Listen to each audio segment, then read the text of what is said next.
Journalist Jana Ciglerová has held several positions at the top Czech dailies Mladá, fronta DNES and Lidové noviny, and now writes for the former's weekly supplement Magazín DNES. Our tour of her Prague soon turns into a very enjoyable trip down memory lane. Starting at Velryba, the whale, on Opatovická St.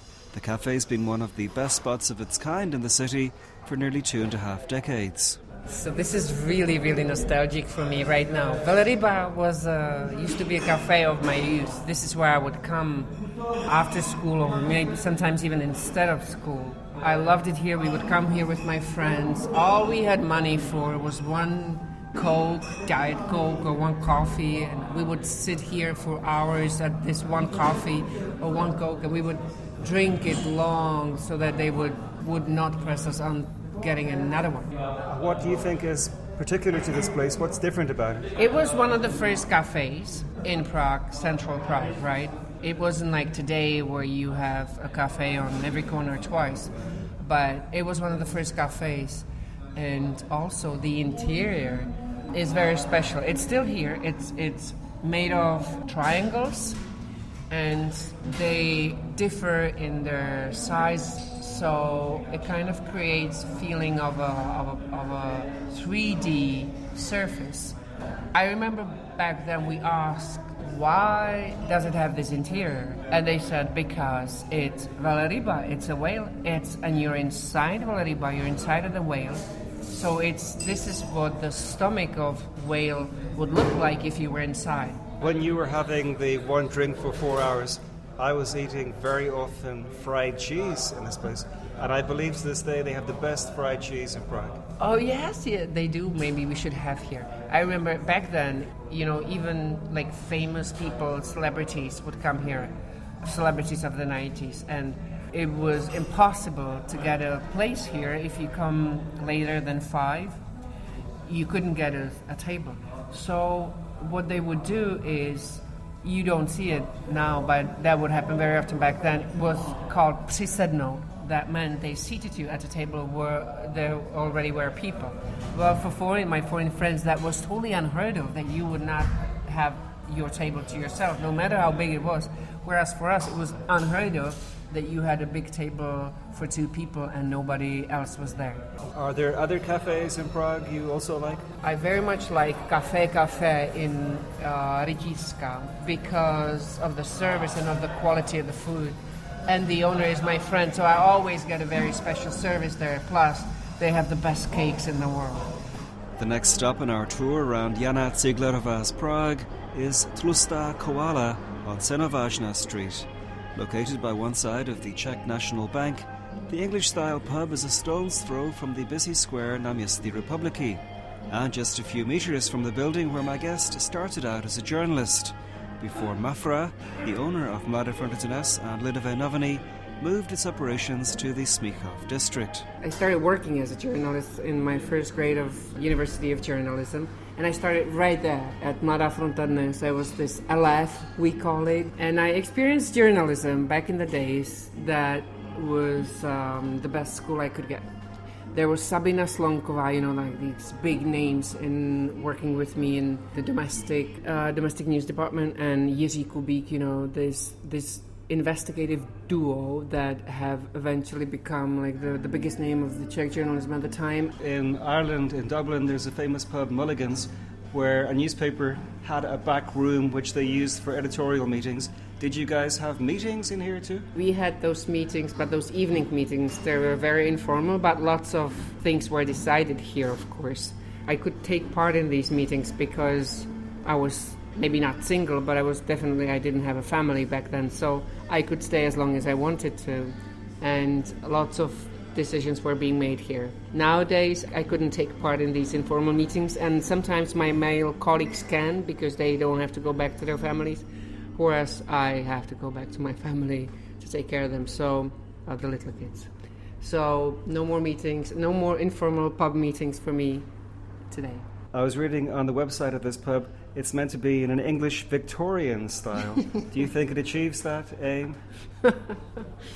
You see, English Victorian to me is something like posh and proper, and I remember very improper things happening here, so not really. I wouldn't associate it with this. But the style is, and the beer is, and they used to serve cider here when it wasn't as popular as it is now. So it used to be a great pub. Now they don't serve the cider anymore, even though it's so popular. Mafra moved from here to Smíchov, and they have big new offices. Do you work there, and how do you find it compared to here? See, I do work there because I've been working for Mladá fronta with Mladá fronta for the past 11 years. And it's new, it's flashy, the building is full, like a glass building, lots of open space, offices there. It doesn't really have the atmosphere. If you go down to have a meal at the restaurant, it's like this, I don't know, cantina without anything to it. So it never really grew to my heart. And plus, a lot of the time I've been working with them, I've been working from home because I've had little kids. So really this part is like the vibrant, the crazy, the cool journalism, real journalism years. Whereas now in Mladá fronta with the glassy building, it's kind of everything was like a little bit sterile, I have to say. And also here you're closer to everything. It's just like 2 minutes to Náměstí Republiky. Yes. Oh yeah, you're right. And everything is at Náměstí Republiky. There was this little restaurant, a little tiny place where you had to go through Cukrárna, and then you went through Cukrárna, and there was this big curtain, and only special people knew about the curtain. Is that on Hybernska? Yes. You know that place? And then you went through. Wow. What's it called? Konírna or something? Yeah, something. Yeah, I can't remember, but that was like the hiding place, of course, yeah. And depending on what kind of deals you had with what you were hiding from or who you were hiding with. So there were also hotels around Mladá fronta back then. What were you hiding? I don't know, people told me.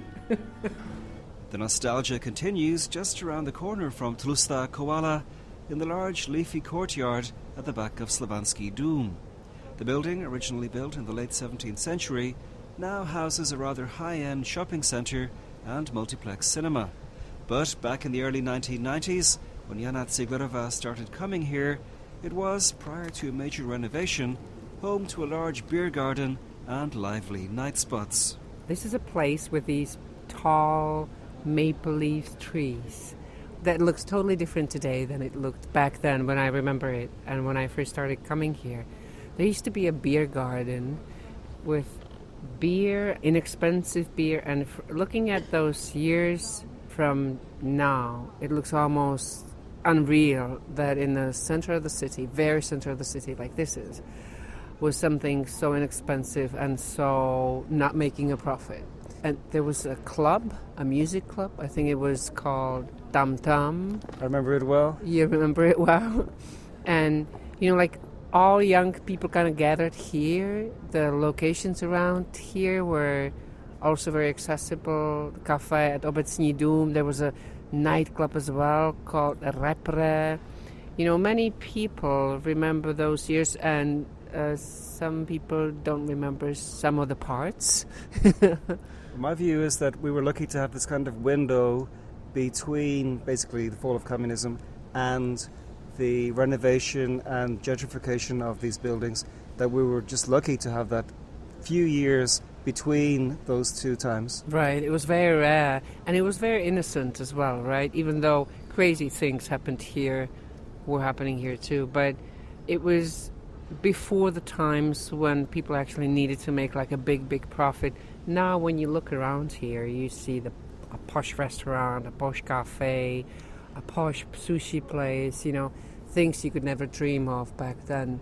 But I loved those years. These years were formative, and you can't tell nowadays young people what it used to really be like. One thing I'm curious about is how young Czechs or young Czechoslovaks felt about having so many foreigners all around the place in the early 1990s. It was great. It was great, and it was so interesting, and you were our best English teachers, I have to say, because we got to practice the language. People from the Western world were always under the communism. We would always consider them our enemies, right? We were taught to, at least. So when the revolution came, and then you guys turned out here, and you were nice and friendly, and you would talk and ask us things. It felt very special. So I really, really love to think of these years back. Generally, how do you view the way Prague has developed and changed over the years since '89? See, sometimes I'm really, really proud of of how Prague has changed over the years, because it's much cleaner, and that bothered me a lot. And you have nice places where you can take your foreign friends to and feel like you are part of the Western civilization. But when my foreign friends come, more and more often, they don't want those posh places that I would want to show them. They want me to take them to something really, really authentic. And there's fewer and fewer of these authentic places. What I don't like is the development regarding the administrative buildings. It's way too many, and the architecture is sort of from the 90s. It's not new. It's like a huge building that is dominating everything around it and doesn't give back to the space it comes from. So I don't like this part. But I still like these little places like this park is, where you could still feel there used to be something special. Journalist Jana Ciglerová taking Ian Willoughby around her favourite spots in the Czech capital in that edition of My Prague, a very popular feature here on Radio Prague. If you'd like to comment, please write to english@radio.cz.